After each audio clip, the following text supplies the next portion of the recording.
आमचं आम्हाला गरज आहे नक्की, आम्ही गरजवंत आहोत, पण आम्ही भिकारी नाही. कामकरी म्हणा किंवा आमच्या महिला म्हणा, जेव्हा प्रचंड संकटात असतात तेव्हा ह्यांचा काडीचा उपयोग नाही. मराठवाड्यात दुष्काळजन्य परिस्थिती आहे, पण तरी देखील सरकार ओला दुष्काळ म्हणून जाहीर करत नाहीये. शेतकऱ्यांना किती मदत देण्यात आली या संदर्भातला खुलासा करत आहे, पण ओला दुष्काळ जाहीर करण्याचा शाब्दिक कुठलाही शब्द वापरण्यात अजून आला नाही. ज्या पद्धतीने गेला पूर्ण आठवडाभर आपण तुमच्याच माध्यमातून मराठवाड्याची दृश्य पाहतोय, मन हेलावून टाकणारी दृश्य आहेत. ज्याचा कुलाचार ते देवी कुठे बसवायची एवढी जागाही सुखी शिल्लक राहिली नाही. देवळांमध्ये सुद्धा त्यांना ती जागा उपलब्ध होत नाहीये. आणि अशा वेळेला खाण्यापिण्याची भ्रांत, लहान लहान मुलं वाहून जातील का, अशी जेव्हा वेळ होती तेव्हा उद्धव बाळासाहेब ठाकरेंचे खासदार आमदार जे कायम लोकांशी जोडलेले आहेत, त्यांच्या आईवडिलांचे संस्कार बाळासाहेबांनी दिलेले, आणि आत्ता उद्धवजी ज्या पद्धतीने सगळ्यांना मार्गदर्शन करतायत, काम करा सांगण्याची त्यांनी जे समजवतायत, अर्थात दोन्ही आमदार खासदार तिथे अगदी घराघरात पोचलेलं व्यक्तिमत्व आहे. तेही सांगतायत की ओला दुष्काळ जाहीर करा. म्हणजे उद्धव बाळासाहेब ठाकरेंच्या आमदारांवर कायम 2022 पासून फंडाची गदा येते, त्यांना तो फंड दिला जात नाही. एकाने तर सांगितलंय, आपण ऐकलंय, शिंदे गटाच्या एका आमदारांनी, माजी आमदारांनी, की मला दर वर्षाला 20 कोटी. अरे कोटीची उड्डाणं एवढी लहान वाटतात का? आणि जर कोटीची उड्डाणं 22 पासून तुम्ही घेतली, आत्ताही घेताय, एकही काम शिल्लक राहायला नाही पाहिजे होतं याच्यामध्ये मतदारसंघात. कोटीची उड्डाणं वर महानगरपालिका स्वतःचं काम करून घेते, त्यात नंतर राज्य सरकार स्वतःचं एक बजेट प्रत्येक वयाला ठेवते, आणि तरी लोक दुर्भिक्षित या सगळ्यांना. आज मराठवाड्यामध्ये तुमच्या माध्यमातून आम्ही पाहिलं की ज्यांचे फोटो लावले, एक तर ना या राज्यात मुख्यमंत्री उपमुख्यमंत्री 2 कॉम्पिटिशन त्यांच्यातच लागली आहे.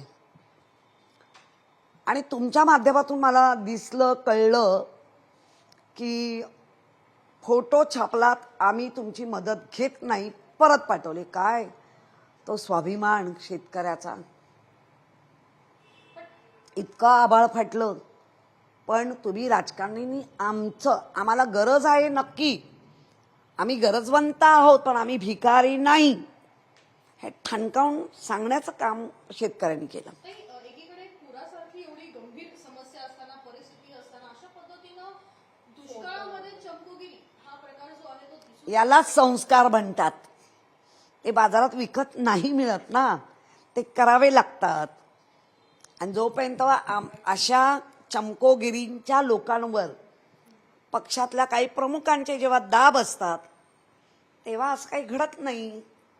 कधीतरी असे पक्ष उभे करायचे आणि तेच करत असतील तर पाठचे काय करणार आहेत? पाठचे तर आता रडतायत की भाजप आमचा गळा दाबतोय, भाजप आमच्या पायात दोरीत. अरे तुम्ही 22लाच घालून घेतले, आता का रडताय? आहे ती मगर मिठी आहे, आता सुटणं नाही.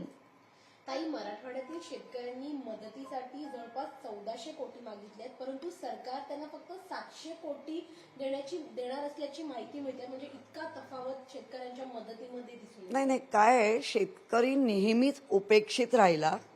शेतकऱ्यांच्या जीवावर हे सगळी सत्ता मिळते आणि नेमका तोच उपेक्षित राहतो. उद्धव बाळासाहेब ठाकरे जेव्हा 2.5 वर्षासाठी का होईना त्यांना कशा पद्धतीने खेचलं, त्यांना का काढलं, अख्खा महाराष्ट्र ते सगळं बघतंय. पण सरसकट एकाच वेळेला कर्जमाफी देणारे एकमेव मुख्यमंत्री असतील ते म्हणजे उद्धव बाळासाहेब ठाकरे. आणि तो रेकॉर्ड आहे. म्हणजे मी म्हणते म्हणून नाही, हा रेकॉर्ड आहे. रेकॉर्ड पुसले जात नाहीत. मग ते चांगलेही रेकॉर्ड आणि वाईटही रेकॉर्ड हे सगळे असतात. त्यामुळे शेतकरी गरजवंत आहे, पण शेतकरी उपेक्षित नाही, भिकारी तर अजिबात नाही. आता isakal.com आहे देशातील नंबर 1 ची मराठी न्यूज वेबसाईट. प्रत्येक अपडेटसाठी isakal.com ला नक्की भेट द्या. ताई, जसं आपण बघितलं की शेतकऱ्यांना जी एनडीआरएफच्या तरतुदीनुसार मदत करण्यासंदर्भात सध्या सरकार पुढे करण्यात बघायला मिळतं. अत्यंत तुटपुंजी अशी ही मदत आहे.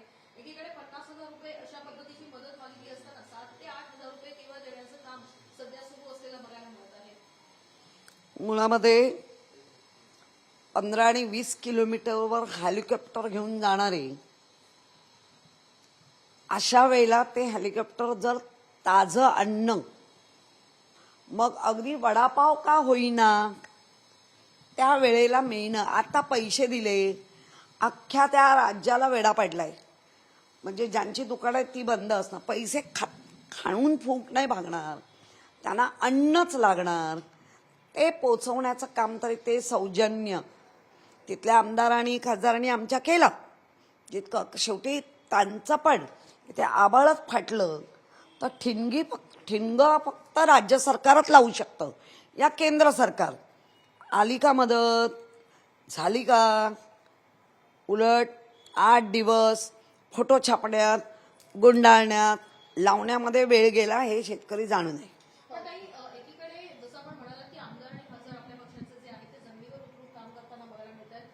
आज खरं तर इतक्या तासानंतर मुख्यमंत्री, उपमुख्यमंत्री दोन्ही जे आहेत आणि इतर मंत्री जे आहेत ते दौरे करताना बघायला मिळतात. त्यांचं असं म्हणणं आहे की पंचनामा करण्याचे तातडीचे आदेश आम्ही अधिकाऱ्यांना देतोय, पण दिवाळीपूर्वी जी आहे ती मदत शेतकऱ्यांना देण्याचा प्रयास असेल. मला वाटतं दिवाळीपर्यंत मदत मिळेल? मला काय वाटतं म्हणण्यापेक्षा शेतकऱ्यांना वाटतंय का? कारण शेतकऱ्यांना जर वाटलं असतं तर त्यांनी ती मदत घेतली असती. शेतकऱ्यांना अजिबात भरोसा नाही म्हणून मदत परत पाठवतायत. कारण आपण शहरात राहतो, इथून सांगणं खूप सोपं आहे, परंतु तिथे उतरून जे आमचे शिवसैनिक म्हणा, बाकी काम करतायत आणि जे अधिकारी आहेत सगळेच, त्यांना माहिती आहे इकडे ह्यांची मारामारी लागली आहे, त्यामुळे ते आपल्या पोळ्या भाजतायत. पण मुळात असं आहे की आधीच महाराष्ट्र तोट्यामध्ये असताना दुसरीकडे दिवाळीची डेडलाईन यांनी दिलेली आहे. मला वाटतं नुकसान भरपाई तेवढ्या पर्टिक्युलर ह्याच्यामध्ये cover मुळात आणि आपण अनेक जर आपण बघितलं आपण पाहिलं लाडक्या बहिणींना सरसकट घेतल्या होत्या, आता लाखांनी कमी करतायत, लाखांनी. मग त्या लाखांनी कमी जाणाऱ्या महिलांनी पण तुम्हाला मतदान केलं ना, हा अन्याय नाही का? तेव्हा काय तुमची वाक्य होती? सरसकट बिंदास सगळ्यांनी भरा, सगळ्यांनी भरा, आणि सगळ्यांना दिली पण ती फक्त मतांच्या आशेवर दिली. आता काटछाट महिलांची करताय. म्हणजे ह्या भगिनी ज्या आमच्या आनंदाने नाचत होत्या त्या दुःखी झाल्या. आता त्यांच्यावर कारवाई. तुम्हीच म्हटलं होतं सरसकट भरा, पण सर्वांनी भरले. आणि जे आता ज्यांच्यावर कारवाई करताय मग त्या लाडक्या बहिणी नाही का? तेव्हाही पैसा नव्हता, तेव्हा अजित पवार साहेबांनी जे वित्त ज्या याच्यावर बसले त्यांनी त्याच वेळेला सांगितलेलं हे परवडणारं नाही. आधीच आपलं राज्य सरकार तोट्यात आहे. फुगवलेलं, आर्थिकदृष्ट्या फुगवलेलं सरकार दाखवता येतं, पण ते वापरून करता येत नाही, हे आता दिसतंय. ताई, सरकार अजूनही ओला दुष्काळ जाहीर करत नाहीये. मात्र हवामान विभागाने यंदाचा जो पुढचे 2 ते 3 दिवस आहेत मुसळधार पावसाची शक्यता वर्तवली आहे. म्हणजे अजून मोठ्या प्रमाणामध्ये पाऊस पडणार आहे, तरी देखील सरकार ओला दुष्काळ जाहीर करत नाहीये.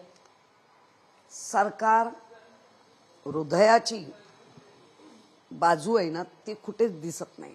सगळे जो तो आपण वरचढ कसे होऊ. संवेदनशील सरकार असलं पाहिजे, लोकांशी निगडीत असलं पाहिजे. ते आता फक्त बोलाचा भात, बोलाची कडी, ओके असं चाललेलं आहे. एक वेगळा प्रश्न असा आहे की विरोधी पक्षनेत्या संदर्भात प्रश्न आहे. राज्यामध्ये 2 उपमुख्यमंत्री आहेत, दोन्हीही पाहणी दौरे करतात, मात्र राज्याला विरोधी पक्षनेता नाहीये. संजय राऊत म्हणाले की ही लाजिरवाणी गोष्ट आहे. अशा परिस्थितीमध्ये राज्याला 2 विरोधी पक्षनेते हवे होते, जेणेकरून सरकारला प्रश्न विचारता आला असता, माहिती घेता आली असती. मात्र अशा परिस्थितीमध्ये राज्याला हे पद खाली ठेवण्यात आलेलं आहे सरकार. नाही, मुळामध्ये आम्हीच सगळं करू आणि तशा पद्धतीने आता वरुण गांधी सगळं उघड करतायत हळूहळू अगदी हे देऊन.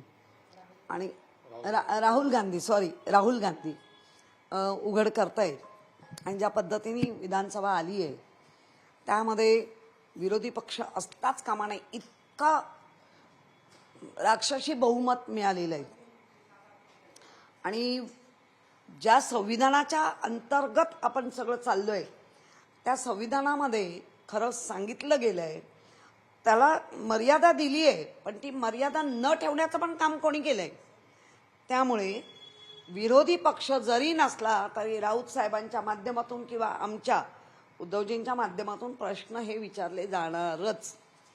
काही स्टेट बँक कोऑपरेटिव्ह ची जी हे वार्षिक अहवाल आला होता त्या वार्षिक अहवालामध्ये एकीकडे शिवाजी महाराजांचा फोटो आहे, दुसरीकडे श्रीरामांचा फोटो आहे आणि खाली नथुराम गोडसेंचा फोटो लावण्यात आलेला आहे आणि डेबिट कार्ड आहे त्याच्यावर कमळ लावण्यात आलेला आहे. बघा आता इतक्या मरण अवस्थेत असताना सुद्धा फोटो टाकून जर देतायत तर हे काय सगळं महाराजांचा अपमान आहे, सगळ्यांचाच अपमान आहे. म्हणजे इथे अपमानापलीकडे ह्या राज्यात काही होत नाहीये.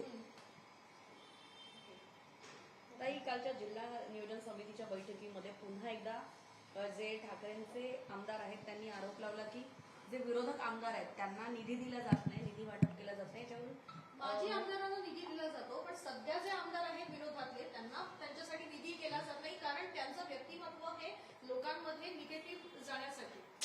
हे बरं झालं, हे तुम्हीच म्हणताय. लोक म्हणजे जे निवडून आले त्यांना निगेटिव्ह करणं आणि जे त्यांच्याबरोबर गेले नाहीयेत आम्हालाही फंड मिळालं नाही, पण जे ज्या क्षणी जातात त्या क्षणामध्ये ते काहीतरी घालतात भगवत आणि लगेच 10 कोटी 5 कोटी 50 कोटी देऊन टाकतायत. कोणाचे बरं ते करतायत का, बघताय का, काही नाही.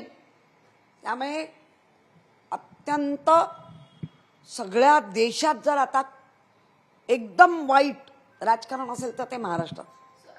ताई, दुसरीकडे असं आहे की छत्रपती शिवाजी महाराज पार्क येथे असलेल्या अश्वारूढ पुतळ्याची दुरावस्था झालेली बघायला मिळत आहे. पुतळ्याचा रंग हा पूर्णपणे निघून गेलेला आहे, मात्र शासनाचं दुर्लक्ष आहे. एकीकडे छत्रपती शिवाजी महाराजांचं हे राज्य असल्याचं म्हटलं जातं, त्या दृष्टिकोनातून राजकारण केलं जातं, पण महाराजांच्या पुतळ्याकडे मात्र दुर्लक्ष होत आहे. याचाच अर्थ सरकार माझा रंग कसा असं बघण्यामध्ये गडबडीत आहे स्वतःचा. ज्यांच्या नावाने तुम्ही चालवताय, छत्रपती शिवाजी महाराजांच्या नावाने, बाळासाहेबांच्या नावाने, आनंद दिघेंच्या नावाने, आणि उलट काय सांगतायत की हे काही नाही एकच ब्रँड. मग जर एकच ब्रँड आहे तर त्या ब्रँडला पण कळलं पाहिजे ना की छत्रपती शिवाजी महाराजांची या महाराष्ट्रात उपेक्षा होते, त्यांच्या याला फंड असूनही वापरला जात नाहीये, कोणाला बघण्यामध्ये वेळ नाहीये. ब्रँड आहात ना, म्हणवताय ना स्वतःला, पण तसं काय दिसत नाहीये. त्यामुळे बाळासाहेबांना लहान करणं, दिघे साहेबांना लहान करणं, त्यांच्या कर्तृत्वापासून अशी भांडणं लावणे हीच सगळे उद्योग चालू आहेत. ताई, एक शेवटचा प्रश्न की महाराष्ट्रामध्ये जे काही नवीन प्रोजेक्ट असतात किंवा काही नवीन ट्रेनचं वगैरे यावेळेस केंद्रीय मंत्री किंवा अगदी पंतप्रधानांपासून केंद्रीय गृहमंत्र्यांपासून सगळे मंत्री महाराष्ट्रात पाहायला मिळतात. मात्र पुढं आल्यानंतर अशी परिस्थिती असताना केंद्रातले कुठले नेते महाराष्ट्रात पाहायला मिळत नाही आणि त्याच्याबद्दल नाही, केंद्रात ना इथना महाराष्ट्रामधना खूप फोनाफोनी, आमंत्रणं, आग्रह आता नाही करत आहेत. उलट त्यांनी यायला पाहिजे, त्यांची पण जिम्मेदारी आहे, पण त्या जिम्मेदारी ब्र काढला जात नाही. बघणं येणं तर लांबच, पण तोंडातून ब्र नाही, फक्त श्रेय घ्यायला येतात, पाहिजे तसं मतदारांना गुमरान करायला येतात. पण ज्या पद्धतीने जेव्हा शेतकरी म्हणा किंवा कामकरी म्हणा किंवा आमच्या महिला म्हणा जेव्हा प्रचंड संकटात असतात तेव्हा ह्यांचा काडीचा उपयोग नाही. देश विदेशातील प्रत्येक घडामोडींचे लाईव्ह अपडेट मिळवण्यासाठी आता साम टीव्हीच्या सर्व सोशल मीडिया प्लॅटफॉर्मला लाईक, फॉलो आणि सबस्क्राईब करा. तसंच सर्व नोटिफिकेशनसाठी बेल आयकॉन प्रेस करायला विसरू नका.